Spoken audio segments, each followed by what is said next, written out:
अच्छा, तो सबसे पहले मैं मेरे बारे में कुछ बताता हूँ आप लोगों को, ठीक है, कि मैंने ट्रेडिंग कैसे स्टार्ट किया, मैं यहाँ तक कैसे पहुंचा। ठीक है, तो पहले तो आप लोग एक पेन और पेपर अपने साथ रखो, ठीक है, ताकि मैं कुछ बोलूंगा उसमें जो पॉइंट्स आपको समझ में आएंगे ना उनको लिखते चलो। हाँ, अभी आ रही है ना? ओके, तो मैं तो पहले ये चीज़ बता रहा था कि मतलब ऐसा होता है ना कि जैसे आप कहीं पे फेल होते हो, आपके एग्जाम्स होते हैं, आप एग्जाम में फेल होते हो, है ना, तो लाइफ में इन सारी चीज़ों से नहीं डरना है। और ट्रेडिंग में भी ना ये चीज़ बहुत अहमियत रखती है कि आपका माइंडसेट कैसा है। ठीक है, तो इसके लिए मैं आप लोगों को बता रहा हूँ कि मतलब मैंने जो ये चीज़ स्टार्ट किया, ये जो करियर मैंने स्टार्ट किया अपना ट्रेडिंग के अंदर, उससे पहले मैंने क्या क्या किया, मैंने किस तरीके से फेलियर लिए हैं, अपने फेलियर को कैसे एक्सेप्ट किया, मैं थोड़ा सा वो बताने की कोशिश कर रहा हूँ, क्योंकि उसके बाद में कंटिन्यूसली हमारे सेशन होंगे, हो सकता है एवरी वीक हमारा सेशन हो, तो हम लोग कंटिन्यूसली सीखेंगे कुछ ना कुछ नया। आप लोगों के पास अभी सीखने के लिए बहुत टाइम है, आप अभी लर्निंग पीरियड में हो, स्कूल में हो, आपके पास सीखने के लिए बहुत टाइम है, 2 साल 3 साल 5 साल है आपके पास सीखने के लिए। ठीक है, इसमें हम लोग ये देखेंगे कि ये चीजें जो मैंने आज स्टार्ट किया, ये मैं आज से 5 साल पहले क्यों नहीं कर रहा था। ठीक है, तो देखिए, जब मैं स्कूल में था ना, मेरे स्कूल टाइम में मेरे रिजल्ट जो थे वो हमेशा एवरेज रहते थे, या फिर ऑलमोस्ट फेल ही होता था मैं। मेरे रिजल्ट जो थे बाकी सब सारे के सारे सब्जेक्ट्स में, जो मेरी मदर टंग थी जैसे उर्दू था, तो इन सारे सब्जेक्ट्स के अंदर भी है ना, मुझे जो मार्क्स थे वो 100 आउट ऑफ 35 30 40 ऐसे ही आते थे, कभी मैं 40 से ऊपर नहीं गया। और उसके बदले में ना मुझे टीचर्स भी पीटते थे और घर जाने के बाद पेरेंट्स भी पीटते थे। ठीक है, लेकिन लेकिन है ना, दिमाग में एक चीज थी कि एक सब्जेक्ट ऐसा होता था जिसके अंदर मेरे मार्क्स हमेशा अच्छे होते थे, मतलब कभी मैंने उसमें से 100 में से 90 से नीचे तो नहीं गया मैं, हमेशा 90 अबाव होता था, और वो सब्जेक्ट था मैथ्स का। ठीक है, तो मुझे यहाँ पे एक चीज क्लियर होती थी ऐसे टाइम पे कि मैं लूजर नहीं हूं, मैं फेल हो रहा हूं, मैं फेलियर हूं, पर मैं लूजर नहीं हूं। मुझे समझ में आ रही है चीजें, मैथ्स मेरा इसलिए अच्छा जा रहा है क्योंकि मैथ्स को मैं समझ के कर रहा हूं, बट बाकी सब्जेक्ट को मैं रट रहा था, मैं रट्टे मार मार के याद करता था, फिर एग्जाम में भूल जाता था। ठीक है, तो उसमें कहीं ना तो कहीं फेलियर था मेरे टीचर्स का, मैं ये समझता था। बट आप लोगों के पास जैसे भी पुनीत सर हैं, तो मैं समझता हूँ कि पुनीत सर हर चीज को प्रैक्टिकली एक्सप्लेन करके आप लोगों को समझाते होंगे, जिससे आपको चीज को याद नहीं करना पड़ता होगा, रटना नहीं पड़ता होगा, आई थिंक, है ना। बस वन टाइम, है ना, और हमें रटना पड़ता था। तो मुझे ये चीज पता थी कि मतलब प्रॉब्लम मेरे अंदर नहीं है, मैं समझ रहा हूँ, मैं मतलब पढ़ने का तरीका जानता हूं, बस मुझे पढ़ाने वाला सही नहीं है, इसलिए मैं फेल हो रहा हूँ। मैं वहां पे भी चीज को समझ रहा था, जैसे तैसे मैंने 10वीं पास किया। अच्छा, यहाँ पे मैं फेल होता था, मैं अपने फेलियर को एक्सेप्ट करता था। देखो, फेलियर को एक्सेप्ट करना क्यों जरूरी होता है? अगर आप जिद करते हो ना कि नहीं आप फेल नहीं हो रहे हो, तो आपको वहां पे नुकसान ही होगा, लॉस होगा। लेकिन अगर आप अपने फेलियर को एक्सेप्ट कर लेते हो कि हाँ मेरे से गलती हुई है या हाँ मैं फेल हुआ हूं, तो आप उसका रीजन ढूंढते हो कि मैं क्यों फेल हुआ। ठीक है, बराबर ना? अगर हम फेल होते हैं तो हम उसका रीजन ढूंढते हैं ना, फिर जब वो रीजन आपको मिलता है तो आप उसको सॉल्व करते हो, वो प्रॉब्लम को आप दूर करते हो, अपने फेल होने की जो भी वजह होती है उसको दूर करते हो अपने से, बराबर। सेम ऐसी ट्रेडिंग में भी होता है। अगर आपने कोई स्टॉक बाय किया है ना, और वो स्टॉक, मान लीजिए कि आपने एक स्टॉक बाय किया है 100 रुपीज के प्राइस पे, ठीक है, और उसका प्राइस मतलब कुछ दिनों में थोड़ा सा ऊपर जाता है, मतलब 110 जाता है, और कुछ दिनों बाद उसका प्राइस नीचे आता है, 90 आता है। तो इनका प्राइस जो होता है ना, ये फ्लक्चुएट होते रहता है हमेशा। अब मैं आप लोगों को बताऊंगा प्राइस क्यों ऊपर जाता है, क्यों नीचे आता है, कैसे क्या होता है, मैं सारी चीजें बताऊंगा, धीरे धीरे आप लोगों को सब सीखेंगे। लेकिन इसमें कैसे होता है ना कि जैसे जब ये ऊपर जाता है, जब तक इसका ग्राफ ऊपर की साइड में जा रहा है, तो ये आपके लिए एक सक्सेस रेशो होता है, बराबर। लेकिन अगर इसका ग्राफ नीचे आ रहा है तो ये फेलियर होता है, ये आपके पैसे को जीरो की तरफ लेके जा रहा है, बराबर। आपने जो भी पैसा इन्वेस्ट किया है वो पैसा आपका नीचे आके एक टाइम पे आके यहाँ पे जीरो हो जाएगा। ये ग्राफ होता है हमारा, ठीक है, इस ग्राफ में ये हमारा पैसा चलता है, यहाँ पे जीरो होता है, यहाँ पे मान लीजिए 100 होता है, यहाँ पे 200 होता है, इस तरीके से ये ग्राफ हमारा बनता है, बराबर। ये जब तक पैसा ऊपर जाता है हमें सक्सेस की तरफ लेके जाता है, हमारे मार्क्स अच्छे आते हैं, सेम ऐसे हमारे पैसे अच्छी तरीके से बढ़ते जाते हैं ऊपर की साइड में, ठीक है। लेकिन जैसे ही ग्राफ नीचे आता है तो मे भी हमारे पैसे को ये जीरो करके छोड़ेगा, है ना। ग्राफ तो समझ में आ रहा होगा ना कि मैं मतलब पैसे जब ऊपर से नीचे आ रहे हैं तो फेलियर की साइड में आ रहे हैं। तो यहाँ पे ना हमें अपना फेलियर एक्सेप्ट करना पड़ता है। अगर हम यहाँ पे अपने फेलियर को एक्सेप्ट नहीं करेंगे ना डाउन साइड में, तो यहाँ पे हम कहीं ना कहीं बिल्कुल जीरो हो जाएंगे। लाइफ का भी यही हाल होता है, टीचिंग का भी, स्कूल मतलब आपके स्कूल के करियर का भी यही हाल होता है। अगर स्कूल के मार्क्स आपके कम आ रहे हैं, आप उसके पर ध्यान नहीं दोगे तो, और आप जबरदस्ती आप कहोगे नहीं मैं सही जा रहा हूँ, मैं सही जा रहा हूँ, मेरे मार्क्स पता नहीं क्यों कम आ रहे हैं, तो एट द एंड आपको फेल ही होना है। ये फेलियर होता है। हम इस फेलियर को हम तुरंत एक्सेप्ट करते हैं। जैसे ही इसका प्राइस मान लीजिए 90 से मतलब 100 रुपए से 90 रुपए पे आता है, हम यहाँ पे भी वेट करते हैं कि शायद हम मतलब सही हो और थोड़ा सा फ्लक्चुएशन हो। फिर ये 80 आता है, 70 आता है, यहाँ पे कहीं हम लोग क्या करते हैं, अपने फेलियर को एक्सेप्ट कर लेते हैं कि हम यहाँ पे फेल हो रहे हैं, हम यहाँ पे एक्सेप्ट कर लेते हैं और 70% पे हम यहाँ पे निकल जाते हैं, ट्रेड से एग्जिट कर देते हैं। हम यहाँ पे अपना 30 रुपए का लॉस बुक करते हैं, ठीक है। लेकिन हम अपने पैसे को जीरो नहीं होने देते हैं, हम पूरी तरह से फेल नहीं होते, हम अपने फेलियर को यहीं पे एक्सेप्ट करते हैं और यहाँ से हम अपने आप को प्रोग्रेस करना स्टार्ट करते हैं, अपना प्रोग्रेस करते हैं और हम वापस से एक अच्छे अमाउंट पे जाते हैं, एक अच्छे लेवल पे जाते हैं, ठीक है। इसलिए अपने फेलियर को एक्सेप्ट करना जरूरी होता है। तो सेम इसी तरीके से मैं अपने स्कूल में भी अपने फेलियर को एक्सेप्ट करता था। मुझे पता नहीं था कि मुझे क्या करना है लाइफ में, आगे बढ़ के मुझे क्या बनना है, कुछ आइडिया नहीं था, कुछ नहीं था। दिमाग में एक छोटी सी मतलब सोच थी कि आगे जाके शायद फौजी बनना है, एक ऐसी सोच थी अंदर, पर शायद हम फौज के लायक नहीं थे, इसलिए हमारा उस वहां पे कुछ बना नहीं, ठीक है। अब इसके बाद में जब हम लोग कॉलेज में गए, तो अभी जैसे पुनीत सर है, पुनीत सर से पूछ सकते हो कि 11th और 12th के 2 ईयर मैंने एक भी लेक्चर अटेंड नहीं किया कॉलेज का, मैं पूरा फुल टाइम मैं उनके साथ ही, पुनीत सर हमारे सीनियर थे काफ़ी, मतलब आई थिंक मेरे से 2 साल आगे थे, और तो मैं ये लोगों के साथ में ही रहता था, क्योंकि ये लोगों का जो मतलब नेचर था वो मुझे काफ़ी पसंद था, मिलिट्री बैकग्राउंड से थे तो थोड़ा अच्छा लगता था उन लोगों के साथ। मैंने कभी लेक्चर्स नहीं अटेंड किए, मैं वहाँ पे भी मैं फेलियर था, हर चीज़ में मैं आगे होता था, ठीक है, हर चीज़ में मैं आगे भागता था, मतलब किसी भी चीज़ में मैं आगे भागता था, लेकिन मेरा रिजल्ट हमेशा डाउन आता था, हमेशा मेरा रिजल्ट नीचे रहता था। यहाँ पे मैं हमेशा अपने फेलियर को एक्सेप्ट करता था कि हाँ ठीक है, कोई बात नहीं, मुझे यहाँ तक सीखने के लिए मिला, यहाँ तक मुझे सीखने मिला, मेरे पास इतना नॉलेज था जितना शायद एक बड़ी रैंक होल्डर के पास नहीं था, जो शायद पुनीत सर के अलावा फिर सेकंड नंबर पे मेरे पास ही रहा होगा, ठीक है। तो मेरे पास इतना नॉलेज भी था, लेकिन फिर भी मेरा रिजल्ट हमेशा डाउन होता था। यहाँ पे मैं अपने फेलियर को एक्सेप्ट करता था, आगे बढ़ता था। आगे बढ़ने के बाद में कॉलेज के टाइम के बाद में मैंने एक डिप्लोमा कोर्स किया, जिसमें मैंने मतलब कंप्यूटर का कोर्स किया। उसके बाद में मैंने एज अ कंप्यूटर इंजीनियर मैंने जॉब किया। 5-6 साल जब मैंने जॉब किया तो मुझे समझ में आया कि हमारी जो सैलरी बनती है ना, पगार बनती है, जो आज मतलब नॉर्मली जो पेमेंट होती है वो होती है 5,000, 6,000, 7,000, बस ये सारे अमाउंट में पेमेंट होती है लोगों की। तो हमें यहाँ पे एक चीज़ समझ में आया कि यहाँ पे फाइनेंशियल ग्रोथ नहीं हो सकता है। मतलब आज अगर मेरी सैलरी, मैं इसको क्लियर करता हूँ, आज अगर एक बंदे की सैलरी 10,000 होती है मान लीजिए, ठीक है, और उसकी कंपनी उस बंदे की सैलरी को बढ़ाती है, इंक्रीज करती है, साल में मान लीजिए 2,000 रुपये अगर बढ़ता है, ठीक है, तो ये सैलरी हो जाएगी 12,000। एक साल में सैलरी 12,000 होगी, 10 साल बाद ये सैलरी कितनी होगी, कैलकुलेट करके बताओ आप लोग। अगर एक साल में 2,000 रुपया बढ़ रहा है, एक साल में 2,000 रुपया ही सैलरी इंक्रीज हो रही है, तो 10 साल में ये सैलरी कितनी इंक्रीज हो जाएगी बताओ, 20,000, है ना।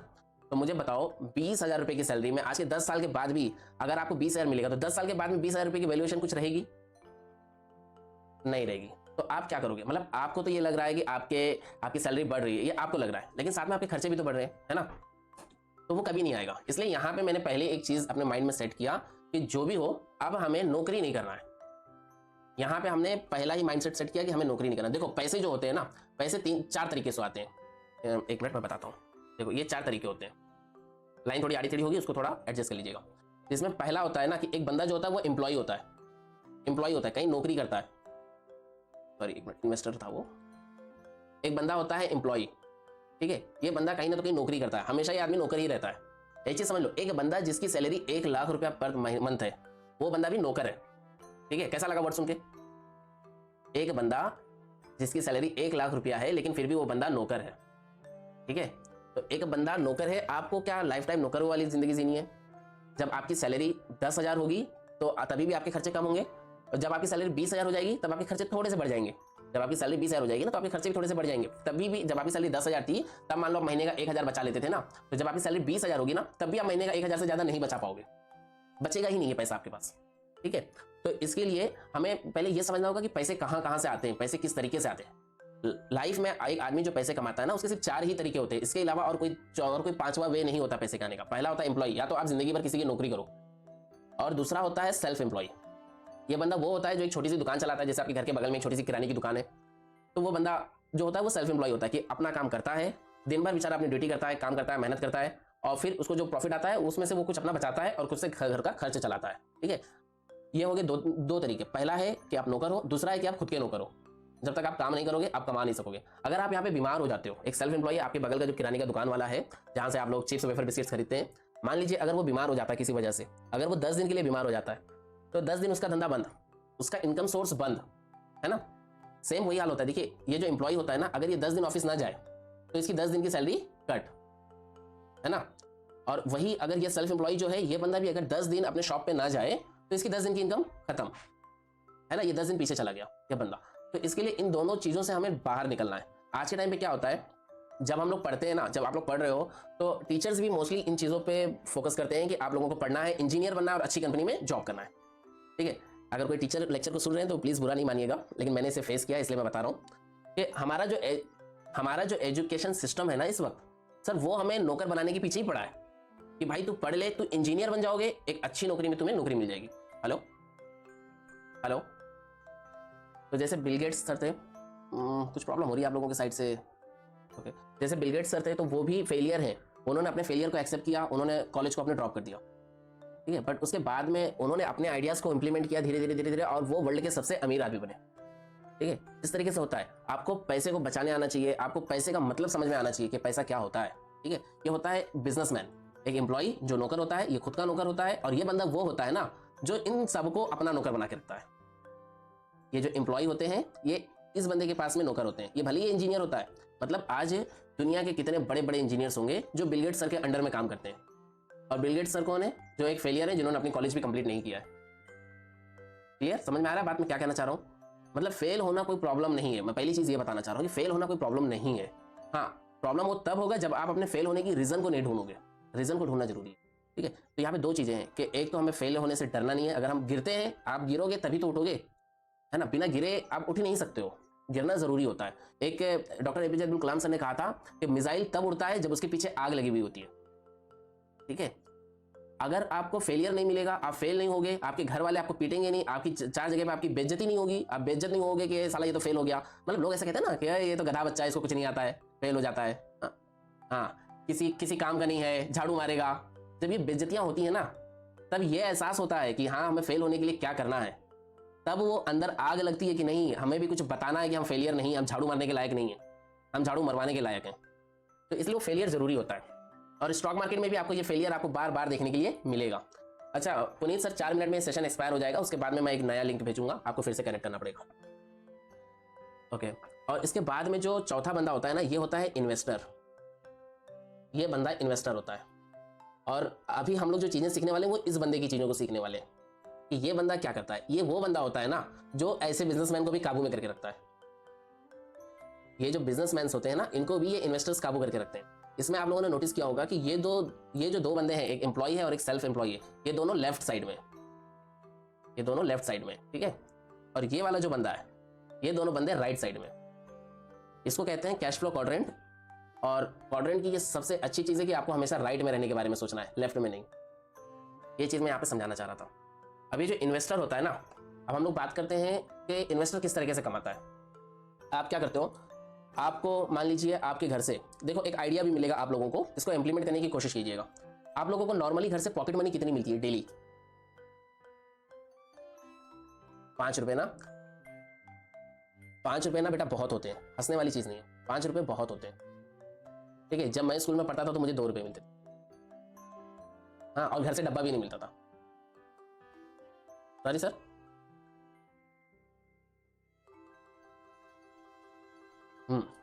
तो ये एक चीज है। अब यहाँ पे क्या होता था ना, अगर आपको जैसे हमको तो 2 रुपए मिलते थे, हम इसको उड़ा देते थे, समझ ही नहीं पाते थे कि इनका 2 रुपए का करना क्या है ना। मतलब क्या होता था, कोई वेफर खा लेता था, कोई चिप्स खा लेता था, है ना। ये सब में पैसे चले जाते थे, किसी काम नहीं आते थे। मतलब वेफर और चिप्स में क्या होता है, चिप्स हो गया और ये क्या बोलते हैं जो आपके नली कुरकुरे वेफर, जो कुछ भी होता है, ये सब कचरा ही तो है यार। ये आपकी हेल्थ को भी नुकसान ही पहुंचाते हैं और आपके ये 2 रुपए को भी नुकसान पहुंचाते हैं। ठीक है, यहाँ पे अभी जैसे मैं बताता हूँ एक चीज। अभी हमारे जो पुनीत सर है, पुनीत सर को भी उस समय शायद 5 रुपए या 10 रुपए कुछ मिलते थे ऑटो से घर जाने के लिए। और पुनीत सर क्या करते थे, उन 10 रुपयों के जाके दबा के नाश्ता करते थे, खाते थे और फिर घर तक पैदल जाते थे। और उनका कंसेप्ट बहुत क्लियर था कि 10 रुपए ऑटो वाले को देने से अच्छा है कि 10 रुपए मैं खाऊं, मेरे हेल्थ को लगेगा, और फिर मैं जब वॉक करके जाऊंगा तो भी मेरे हेल्थ के लिए बेटर होगा। तो वो अब हम लोग अपने ये 2 रुपए को हम बर्बाद करते थे, वो अपने 5 रुपए को इन्वेस्ट करते थे। वो अपने 5 रुपए को इन्वेस्ट करते थे अपनी हेल्थ के ऊपर, और इन्वेस्ट करते थे मतलब अपने फिटनेस के ऊपर। चल के जाने से उनकी फिटनेस बढ़ती थी और खाने से उनका हेल्थ बनता था, और है भी काफी हेल्दी। क्लियर है? क्लियर हुआ? मतलब इन्वेस्टमेंट और बर्बाद होने में क्या डिफरेंस है। हाँ, पुनीत सर अपने 5 रुपए को इन्वेस्ट करते थे अपने हेल्थ के लिए। सेशन रिकॉर्ड हो रहा है आप लोगों को। जैसे देखो, कुछ इन्वेस्टर्स वो होते हैं जो अपने पैसों को ना घरों में इन्वेस्ट करते हैं। जैसे ये घर होता है कि जैसे आप लोग घर लेते हो और घर को रेंट पे दे देते हो, है ना। आपने एक बार की लागत लगा के ये घर को खरीद लिया और फिर आपने इस घर को रेंट पे दे दिया, तो इस घर से आपको इनकम जनरेट हो रही है, नहीं, है ना। तो ये जो घर है ये आपका इन्वेस्टमेंट है, आपने इसके अंदर पैसे को इन्वेस्ट किया है घर के अंदर, घर को खरीदने के लिए, और अब ये घर आपको कमा के दे रहा है। ठीक है ना, आपको रेंट मिल रहा है, ये घर आपको कमा के दे रहा है। तो एक इन्वेस्टर ये होता है। इस तरीके से आप किसी भी चीज में इन्वेस्ट करते हो। या फिर मान लो मेरा एक बिजनेस है, हाँ, और आपके पास में पैसे हैं, आपने मुझे कहा कि सर मैं आपके बिजनेस के अंदर मैं पैसे इन्वेस्ट करता हूँ या करती हूँ, और सर जो भी उस पर प्रॉफिट होगा उस प्रॉफिट का मैं 5% लूंगी या 10% लूंगा। ठीक है, तो या तो आप 5% लेने के लिए तैयार हो, या तो आप अगर लॉस होता है तो 5% देने को भी तैयार हो। एक इन्वेस्टर वो भी होता है, और एक इन्वेस्टर हम होते हैं जो हम शेयर्स में इन्वेस्ट करते हैं। अब देखो, बिजनेस में इन्वेस्ट करना और शेयर्स में इन्वेस्ट करना दोनों चीजें एक ही है। हम जब भी कोई शेयर लेते हैं ना, मान लो हमने टाटा का कोई शेयर खरीदा, ठीक है, टाटा कंपनी के हमने शेयर्स खरीदे, तो हमने टाटा कंपनी के अंदर अपने पैसों को इन्वेस्ट किया है और एक तरीके से हम टाटा कंपनी के ओनर होते हैं। बहुत कम शेयर्स में हम टाटा कंपनी के ओनर्स होते हैं, लेकिन हम उसके ओनर होते हैं। ठीक है, ऑन पेपर हम उसके ओनर होते हैं, उनका कंपनी हमारे साथ कॉन्ट्रैक्ट साइन करती है जब हम एक शेयर को बाय करते हैं तो। ठीक है, तो यहाँ पे क्या होता है, आप बिजनेस के अंदर इन्वेस्ट कर रहे हो, मतलब आप शेयर्स में इन्वेस्ट कर रहे हो। यहाँ पे भी दो तरीके से लोग करते हैं, एक तो जैसे हम करते हैं शेयर्स के अंदर, और कुछ लोग क्या करते हैं, जैसे हमारे बगल में किराने वाले की दुकान है, तो किराने वाले की दुकान में उसके पास कम सामान है, तो हम उसे कहते हैं कि भैया हम तुमको पैसे देते हैं, तुम और सामान अपने दुकान में लाओ, उसे बेचो। आप 100 रुपए का सामान लाओगे और इसको 120 रुपए में बेचोगे, तो आप हमें 105 रुपए रिटर्न देना, 15 रुपए की कमाई आप रख लेना।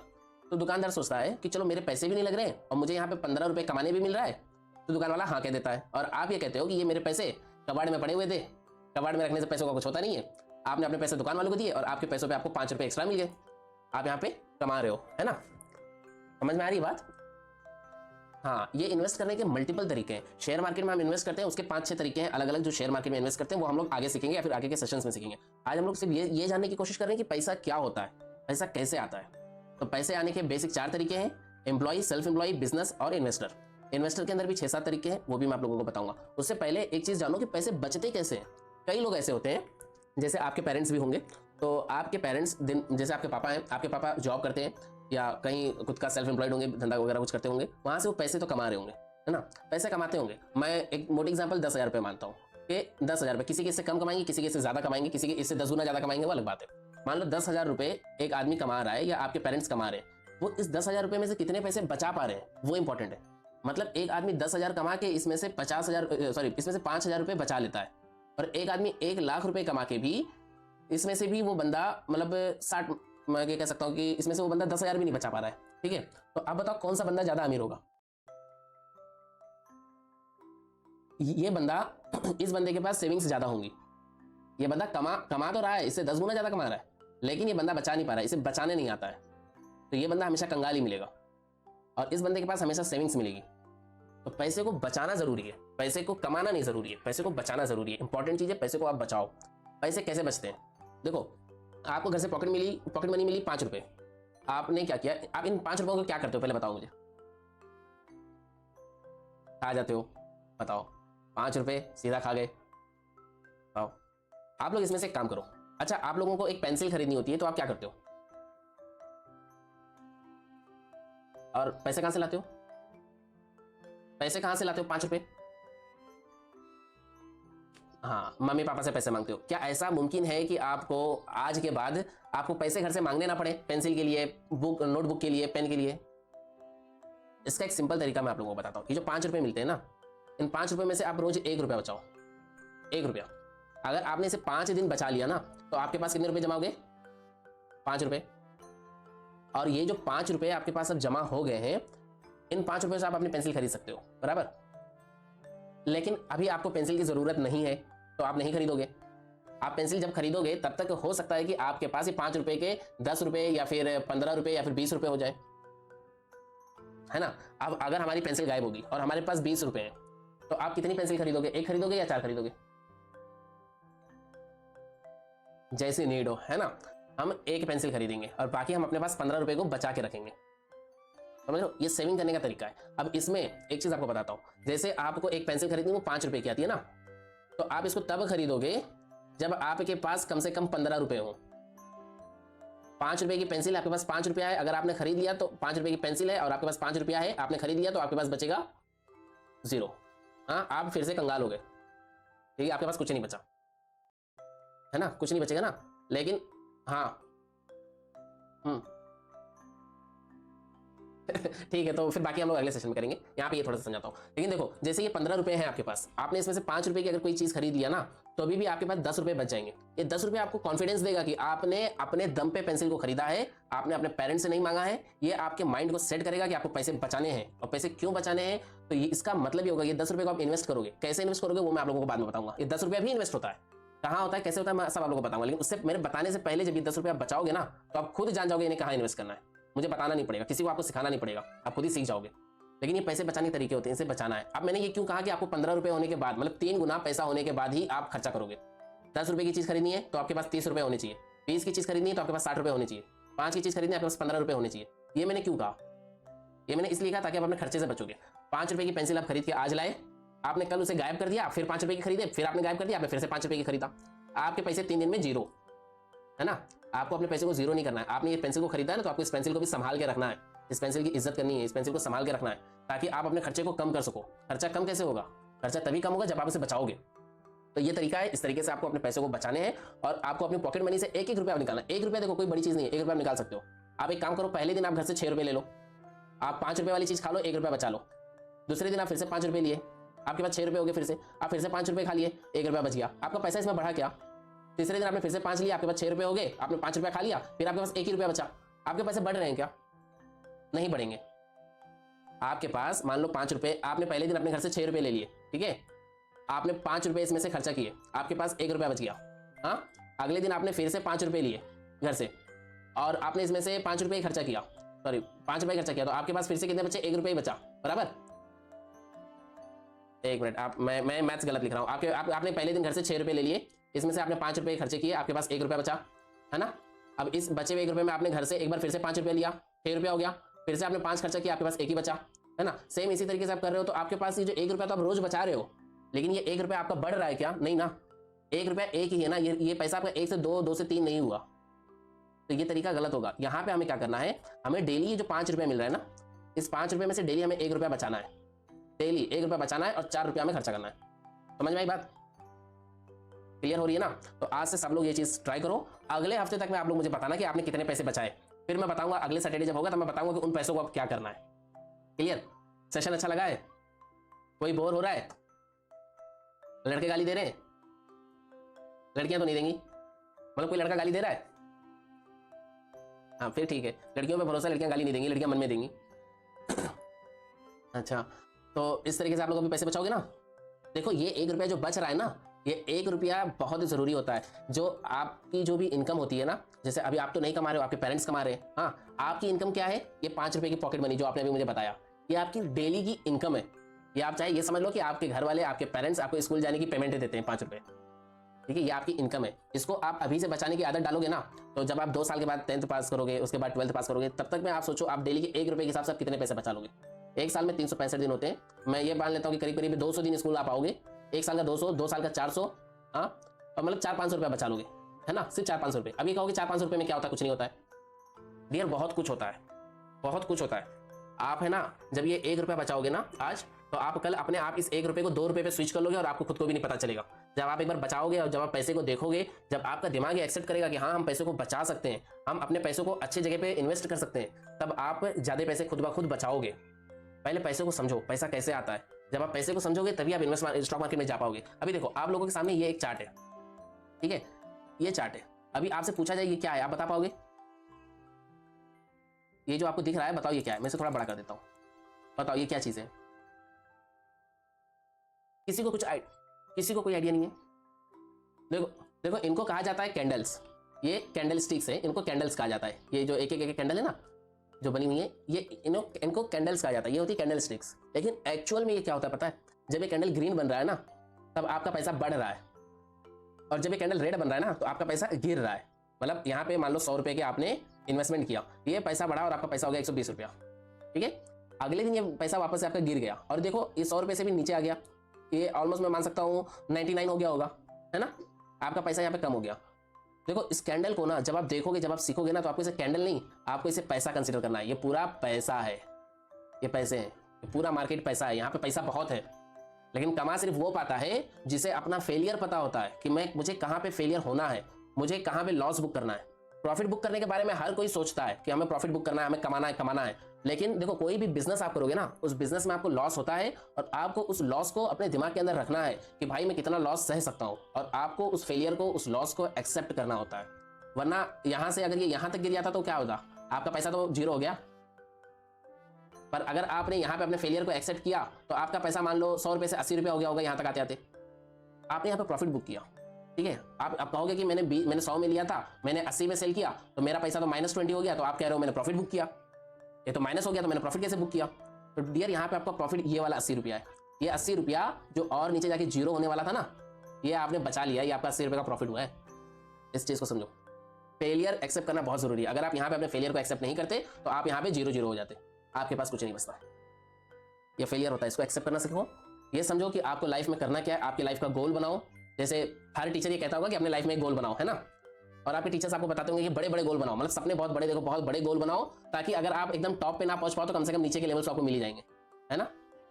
मैं एक चीज बताता हूँ, गोल को अपने ना कुछ हिस्सों में बनाओ कि मेरा मेन गोल ये है, मुझे टॉप पे पहुंचना है। लेकिन यहाँ पे पहुंचने से पहले आप यहाँ पे ना छोटे छोटे छोटे छोटे छोटे छोटे गोल्स बनाओ। जब ये आपका एक एक गोल आपका पूरा होगा ना, जब आपको एक एक जगह पे सक्सेस मिलती जाएगी ना, एक एक सीढ़ी पे, तब आप यहाँ तक पहुंच जाओगे। डायरेक्ट आप यहाँ से यहाँ का जंप करोगे तो आप नीचे गिर जाओगे और आपके हाथ में सब टूट जाएंगे, कुछ नहीं कर पाओगे। ठीक है, जरूरी ये नहीं है कि आपने कितने दिन में सक्सेस लिया, आपको सक्सेस कितने दिन में मिली ये नहीं जरूरी है। जरूरी ये है कि आपने सक्सेस लिया। एक बंदा पूरी जिंदगी काम करके भी सक्सेसफुल नहीं हो पाता है। मैं खुद भी एक फेलियर था, मैं आज भी मतलब मैंने एज अ इंजीनियर मैंने काम किया, एज अ IT इंजीनियर मैंने काम किया 5-6 साल, लेकिन आज मैं भी वो किराने की दुकान चला रहा हूँ जिसमें मैं 5 रुपए की बिस्कुट बेचता हूँ, जिसमें मुझे 54 कमाने मिलता है। ठीक है, मैं आज भी वो 4-4 आने जो होते हैं ना, जो 25 पैसे होते हैं, मैं वो कमा रहा हूँ। पर वो 54 से भी, आखिर एक बात बताओ, जो दुकान वाला जो सामान बेच रहा है 5 रुपए का, वो 5 रुपए के सामान में कितना कमाता है? 0.25 एक 54। हाँ, इससे ज्यादा नहीं कमाता वो बेटा। लेकिन वो इस 54 को कमा के वो आपके पेरेंट्स से ज्यादा अमीर हो जाता है, क्योंकि उसको ये 54 बचाने आती है। और हम सोचते हैं यार 54 तो है, कोई बात नहीं। तो पैसे को समझो, पैसे की वैल्यू को समझो, अपना गोल बनाओ। गोल अपने छोटे बनाओ, बड़े गोल मत बनाओ, छोटे गोल बनाओ। उसको सक्सेस करते हुए आगे की तरफ बढ़ो। जैसे ही आप, अगर मान लो ये एक बिल्डिंग है, ठीक है, ये एक बिल्डिंग है, ये उसके फ्लोर्स है, आपको इस फ्लोर पे जाना है, तो इससे पहले ना आपको इस फ्लोर पे जाना पड़ेगा। आप डायरेक्ट यहाँ से यहाँ जा सकते हो? अगर आप लिफ्ट से भी जाओगे ना, तो लिफ्ट भी पहले इस फ्लोर को टच करके जाएगी। तो आपको एक एक फ्लोर चढ़ना है, तो आप अपना गोल ही छोटा बनाओ। जब आपका ये गोल जब अचीव हो जाएगा ना, तो इंसान के अंदर ना लालच बहुत होती है। जब आदमी यहाँ पहुंच जाएगा ना, तो वो यहाँ जाने के बारे में जरूर सोचेगा, और फिर वो यहाँ की तैयारी करेगा तो वो यहाँ जाएगा, फिर वो यहाँ भी जाने के बारे में सोचेगा। इंसान हमेशा सोचता है जितना मिल जाए उतना कम है। आप जैसे जैसे चढ़ोगे ऊपर, आपको सक्सेस मिलती जाएगी, अपने आप टॉप पे पहुंच जाओगे और आप जान भी नहीं पाओगे। पर आप डायरेक्टली यहाँ से कूद के ऊपर जाने की सोचोगे तो ये बेटा नामुमकिन है, आप कभी नहीं जा पाओगे। टीचर्स कहते हैं ना कि गोल बड़े बनाओ, गोल बड़ा बनाओ, इसको अलग रखो, लेकिन छोटे छोटे गोल से आपको इस बड़े गोल तक पहुंचाएंगे। टीचर्स गलत नहीं है, मैं टीचर्स को गलत नहीं कह रहा हूँ, ये मत सोचो कि टीचर्स को मैं गलत कह रहा हूँ। गोल तो आपका बड़ा होना चाहिए, आपको एंड में आपको यहाँ जाना है, लेकिन यहाँ आप डायरेक्ट नहीं जा सकते हो, आपको सीढ़ियाँ चढ़नी पड़ेगी। तो अगर आप एक एक रुपया बचाओगे ना आज, तो आपकी वो हैबिट बनेगी कि हाँ हमने आज 1 रुपया बचाया है, कल आप 10 बचाओगे, उसके बाद में आप ऐसे धीरे धीरे बचाते बचाते ये 10 के आगे कब जीरो लगते चले जाएगा आप जान नहीं पाओगे। ये आपको भी पता नहीं चलेगा कि आप पैसे कमा रहे हो, आप पैसे बचा रहे हो। आज के बाद घर से कोई पेंसिल के लिए पैसे मांगेगा? बताओ, समझ गए ना आज से पैसे कैसे बचेंगे? होपफुली इतना तो समझ में आया होगा, बाकी हम लोग अगले इसमें समझेंगे। आज जो था, मतलब मैंने सिर्फ आप लोगों से बात करना था कि थोड़े हम लोग एक दूसरे से मिल जाए, क्लोज हो जाए, कि मैं कुछ समझाऊं, आपको समझ में आए, आप कुछ बोलो वो मेरे समझ में आए। ये चीज़ें ज़रूरी थी, इसलिए आज मैंने थोड़ा सा ये सोचा कि पहले आपको पैसे के बारे में बताया जाए, पैसा क्या होता है। पैसा हर कोई कमा सकता है, पैसे कमाने की कोई एज नहीं होती है। ऐसा कोई ज़रूरी नहीं कि आप 18 साल के हो जाओगे उसके बाद ही आप पैसे कमाओगे, ये ज़रूरी नहीं होता है। एक 10 साल का बंदा भी ट्रेडर है और वो लाखों कमाता है। 10 साल का बच्चा है, आपको यूट्यूब पे मिल जाएगा, आप सर्च करोगे तो। अपने पेरेंट्स के फ़ोन लेना घर पे, गेम खेलने के बजाय आप चार्ट देखना, आपको समझ में आएगा। आपको बहुत कुछ सीखने मिलेगा आगे के सेशंस में, बहुत कुछ आपको सीखने मिलेगा। और अभी आप लोग 8वीं क्लास में हो, आप लोग धीरे धीरे है ना, आपको मतलब 2 साल 3 साल 4 साल जब तक आप 12th वगैरह क्रॉस करोगे, तब तक में आपको अच्छी खासी समझ हो जाएगी पैसे के बारे में। पैसे को समझना बहुत ज़रूरी है। इकोनॉमी आज हमारी खराब होती है, क्यों खराब हो रही है? देश की इकोनॉमी तो एकदम तगड़ी है, सारे रिजल्ट अच्छे आते हैं, तो हमारे घर की इकोनॉमी क्यों डाउन है? इसके बारे में जानो। कुछ तो गड़बड़ हमारे अंदर है, इस गड़बड़ को दूर करना है। हमारे पेरेंट्स एक्सेप्ट नहीं करेंगे जब हम ये कहेंगे ना कि हम अपने 10 रुपये का इन्वेस्ट करें, तो वो एक्सेप्ट नहीं करेंगे, क्योंकि उन्होंने कभी किया नहीं है तो उनको गलत लगेगा। उन्हें सही हमें समझाना पड़ेगा कि नहीं ये चीज़ सही है, और ये हम कर ही नहीं सकते। आपने अपने पेरेंट्स को कोई समझा सकता है तो बताओ, मैं तो नहीं समझा सकता हूँ। ठीक है, तो इन सारी चीज़ों को ना थोड़ा सा हमें ही समझना पड़ेगा, और अपने घर की तंगी दूर करनी पड़ेगी। खुद ही हम नहीं करेंगे तो कौन करेगा? कोई नहीं करेगा। क्या आप ये सोच रहे हो कि गवर्नमेंट आके हेल्प करेगी? नहीं करेगी गवर्नमेंट हेल्प। क्या आप ये सोच रहे हो कि आपका पड़ोसी आपकी हेल्प करेगा? नहीं करेगा। वो क्यों करेगा? कोई नहीं हेल्प करेगा बेटा। आपको लाइफ में आगे बढ़ना है, आपको खुद से बढ़ना पड़ेगा, कोई आपका हाथ नहीं पकड़ेगा। समझ गए? ये दोस्त जो होते हैं ना, ये दोस्तों का जो ग्रुप होता है ना, किसी दिन अगर दोस्ती चेक करनी हो तो किसी दोस्त से 20 रुपये उधार मांग लेना, फिर वो अपनी शक्ल भी नहीं दिखाएगा आपको। ठीक है? हाँ, तो पैसों को बचाओ, पैसों को समझो। बाकी हम लोग अगले सेशन में देखेंगे कि पैसे को कैसे इन्वेस्ट करना है, क्या करना है। जो मैंने आज बताया उसके बारे में थोड़ा सोचना कि पैसों को क्या करना है हमें। आप इमेजिन करो कि अगर आपने 1-1 रुपये करके आपने 200 रुपये बचा लिया, तो वो 200 रुपये की क्या करोगे? आप लोग ये चीज़ों को सोचो, समझो क्या होता है। ठीक है पुनीत सर? अब ये हम्म हम्म हाँ हम्म देखो देखो अगर आपको घर बैठे बैठे पैसे मिल जाते हैं ना, बिना कुछ किए, बिना आपका दिमाग चलाए आपको पैसा मिल जाता है ना, तो आप हैंडीकैप हो जाओगे, अपाहिज हो जाओगे। आप अपने से पैसे कमाने का कभी सोच ही नहीं पाओगे। आप सोचोगे यार मुझे तो पैसे आके मिल रहे हैं, और वो पैसे का जिस दिन कनेक्शन कट हुआ ना, जिस दिन वो पैसे आने बंद हुए ना, आप पागल हो जाओगे कि यार अब मैं क्या करूं। इसलिए पैसे अपने दम पे कमाना है, दूसरे की भीख नहीं लेनी है, दूसरे की हेल्प नहीं लेनी है, कि अपने दम पे पैसे कमाना है। आज यहाँ पे मैं जानता हूँ, मेरे रिश्तेदारों में भी मैं जानता हूँ ऐसे बहुत सारे लोग हैं जो बहुत ज़्यादा फाइनेंशियली कमजोर हैं, पर मैं अगर उन्हें मार्केट समझाने जाऊँ ना, तो वो उल्टा मुझे जुआरी बोल के भगा देंगे, कहेंगे साला जुआरी है। ठीक है, बट शेयर मार्केट जुआ नहीं है। आज हमारे घर के लोगों को यही पता है कि शेयर मार्केट जुआ है, शेयर मार्केट में जो भी इन्वेस्ट करता है वो अंत में फांसी लगा के मर जाता है। हमने यही सुना था अपने बचपन से, लेकिन ऐसा नहीं है। ये मार्केट पूरा बिजनेस है। आप रिलायंस ग्रुप को आप पूरी तरह से मॉनिटर करो, समझो उसके बारे में। मैं आपको बताऊंगा क्या मॉनिटर करना है, क्या समझना है, समझो उसके बारे में। उसके बाद में उसके अंदर आप पैसे डालो तो आप बिजनेस कर रहे हो, आप अपने दिमाग को चला के उसके अंदर पैसे डाल रहे हो, आप बिजनेस कर रहे हो, आप एक बिजनेस में पैसे लगा रहे हो, और वो भी रिलायंस में लगा रहे हो। जरूर आपका पैसा आपको पैसा बना के देगा, पैसा आपके लिए काम करेगा, समझ रहे हो। हाँ, आज क्या है, हमारे पेरेंट्स पैसे के लिए काम करते हैं, और जब आपको पैसे की समझ होगी ना, तब आप अपने पैसे से काम करवाओगे, तब वही पैसा आपके लिए काम करेगा। जिस चीज के लिए आज आपके पेरेंट्स काम कर रहे हैं ना, वो चीज कल आपके लिए काम करेगी। पैसे को समझना इसलिए बहुत ज्यादा जरूरी है। बाकी और कुछ चीजें होती हैं तो वो आपको इधर उधर से पता चली जाती होंगी कि पैसे क्या होते हैं, कैसे आते हैं। आपको पता चल जाता होगा कि मेरे पापा दिन भर मेहनत करते हैं, पसीना बहाते हैं तो पैसा आता है। बेटा सिर्फ पसीना कमाने से अगर पैसे आता था ना, तो मजदूर सबसे ज्यादा अमीर होता था, सबसे ज्यादा पसीना वही बहाता है। लेकिन मजदूर ही क्यों गरीब होता है? पैसा मेहनत से नहीं आएगा, सिर्फ मेहनत से नहीं आएगा, दिमाग को चलाना पड़ेगा।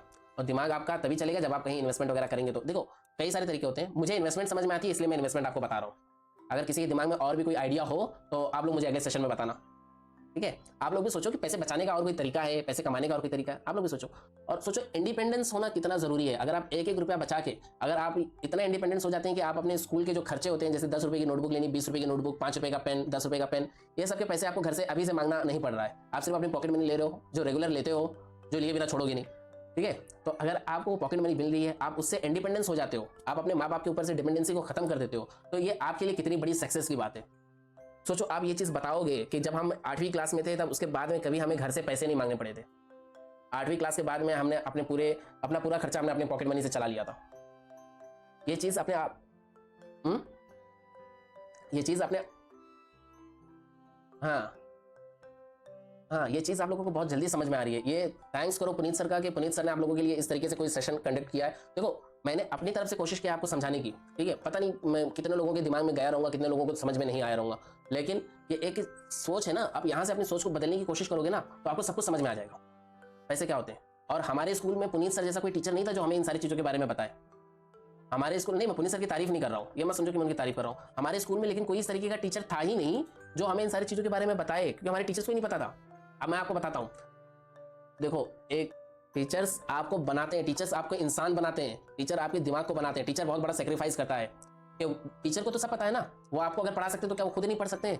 वो खुद नहीं लखपति करोड़पति बन सकते हैं। लेकिन वो आपके लिए सेक्रीफाइस करते हैं। वो ये सोचते हैं कि मेरे देश के बच्चे, हमारे देश का फ्यूचर क्या होगा, हमारे गली मोहल्ले के बच्चे कैसे होंगे, वो हर चीज़ के बारे में सोचते हैं। इसलिए वो पढ़ाने का डिसीजन लेते हैं कि मैं अपनी नॉलेज को शेयर करूंगा।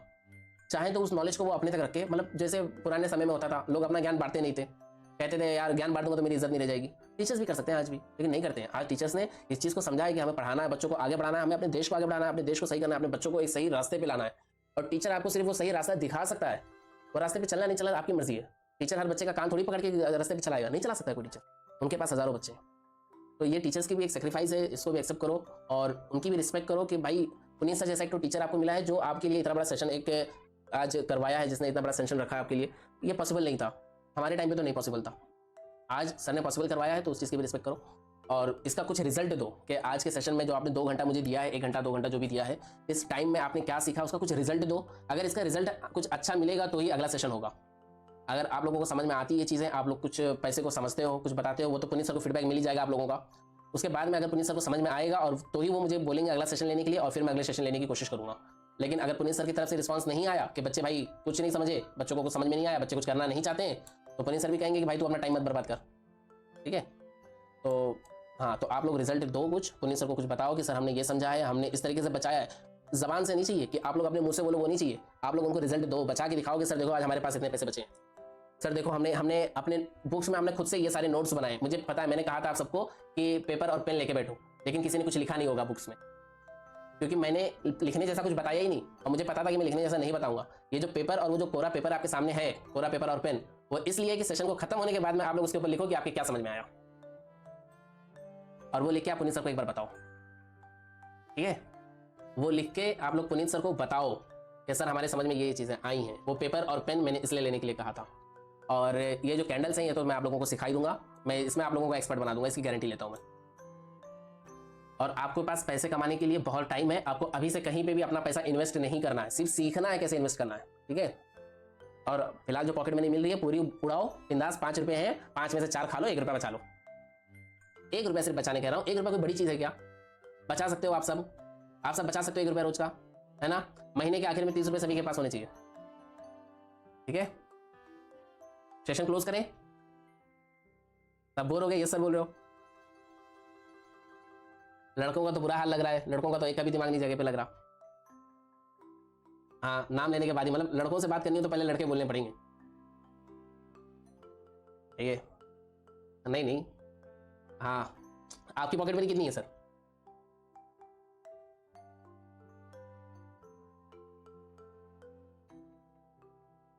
चलो ठीक है, समझ में आया तो इतना काफ़ी है मेरे लिए। बाकी क्या समझ में आया है वो उस पेन से उस पेपर पे लिख के पुनीत सर के पास दे देना कि आपको क्या क्या समझ में आया है। बाकी फिर पुनीत सर जो मुझे फीडबैक देंगे कि भाई मैंने समझाने से किसी को कितना समझ में आया है, तो फिर हम लोग अगला सेशन जनरेट करेंगे, अगला सेशन रखेंगे, नहीं तो फिर खत्म। क्लियर? चलो कोई बात नहीं, बाय पुनीत सर। ओके चलो, थैंक यू, और थैंक यू कि आप लोगों ने इस काबिल समझा कि मैं आप लोगों को पढ़ा सकता हूँ। Thank you Puneet sir, thank you to all. चलिए बाय। ओके चलो थैंक यू सर, चलिए जय हिंद।